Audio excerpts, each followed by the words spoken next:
All right, man. We got some pretty insane, some pretty shocking Tim Walz approval numbers.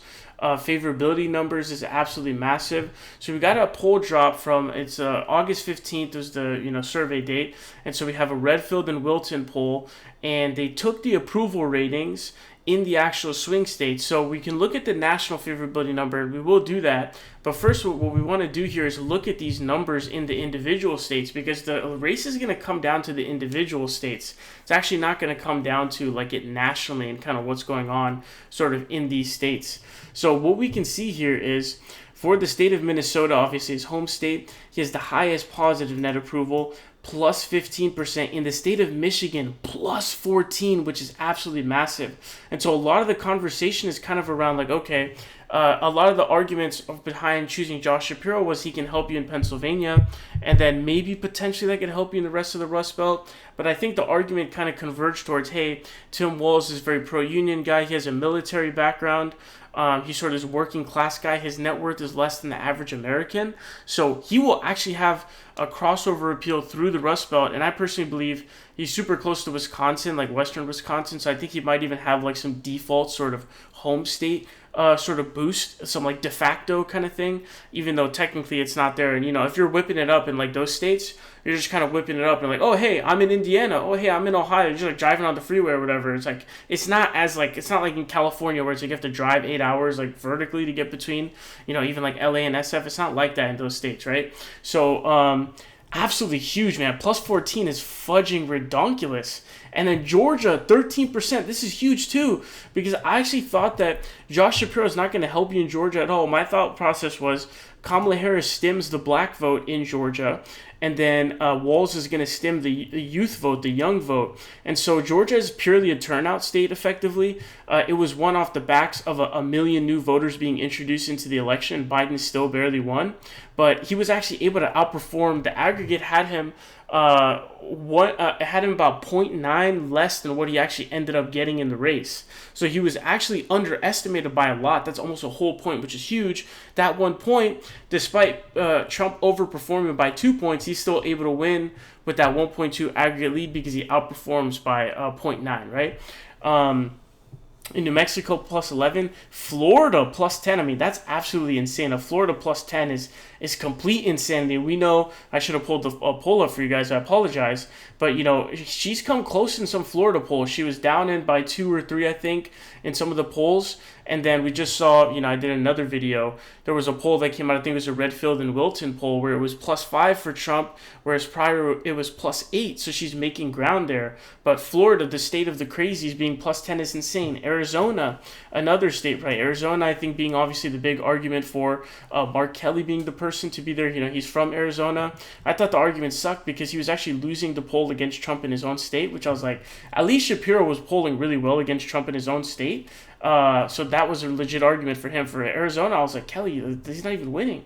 But he has a net approval rating of plus 9. Presumably, he could, boost maybe the veteran vote as well as the youth vote in there as well, because there's a lot of energy for Walz from youth voters. And then he also has that military background, so that could help you a lot. Again, Wisconsin, plus 8, a large favorability margin. Pennsylvania, plus 7.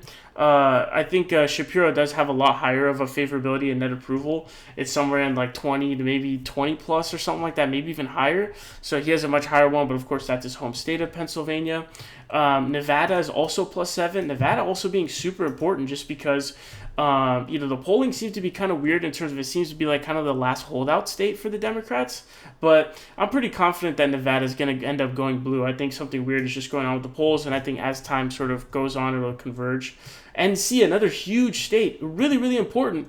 A lot of polls saying it's deadlocked, dead heat. So plus 4 also in NC. And if you want to see kind of the graphic version of this, you can go ahead and see this right here. If you want to look at the graphic. So it says Tim Walz favorability rating, swing states, to what extent, if at all, do you have favorable or unfavorable view of Governor Tim Walz? So you can see there's a good amount here of people who don't have an opinion. So But we can see here, like Arizona has like 35 to 26, right? These are the numbers, and so we'll have to see how these kinds of rest of these numbers fill out. But for now, these numbers are looking really, really good, and this is actually more important than the national numbers.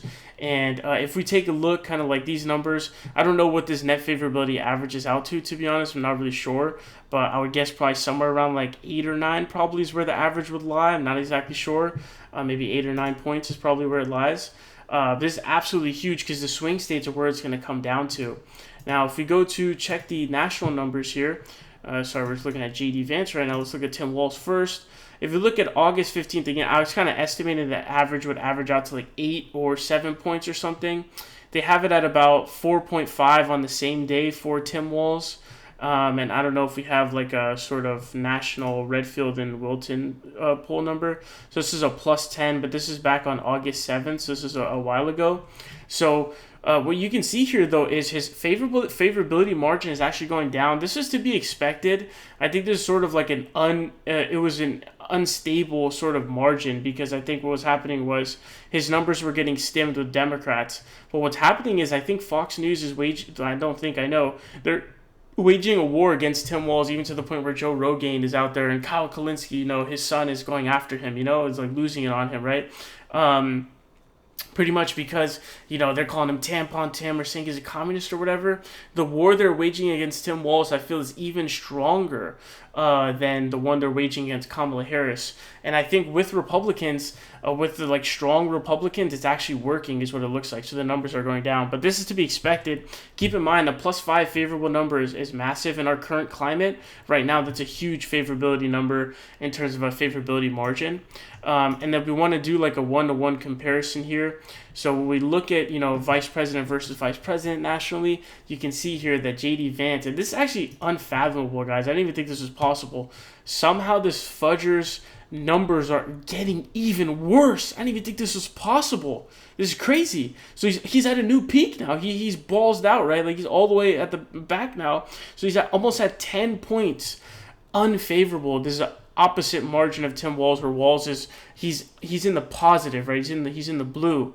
You can see that JD Vance is in the red, right? 9.8 margin of unfavorable, and it's actually rising by a lot. Or not rising by a lot. I guess now it's not rising by as much, I should say.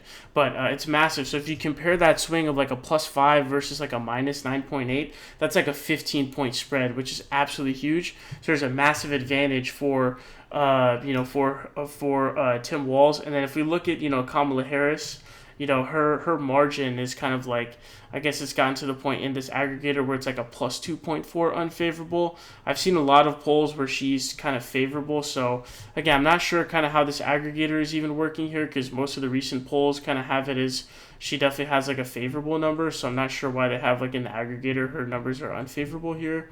But I think generally she's kind of considered to be at the point of being like a +1 basically. And so, I think that that's probably more accurate, or somewhere around a +1, which is also really good. Her favorability numbers are actually really good. That's actually a really big boost and something that has actually surged for her. But Tim Walz, man, and hopefully these numbers stay, and hopefully he's able to even convince more voters to have net favorable ratings for him, and hopefully this has a large impact on the swing states, because obviously those are going to decide the election. But some pretty crazy stuff here.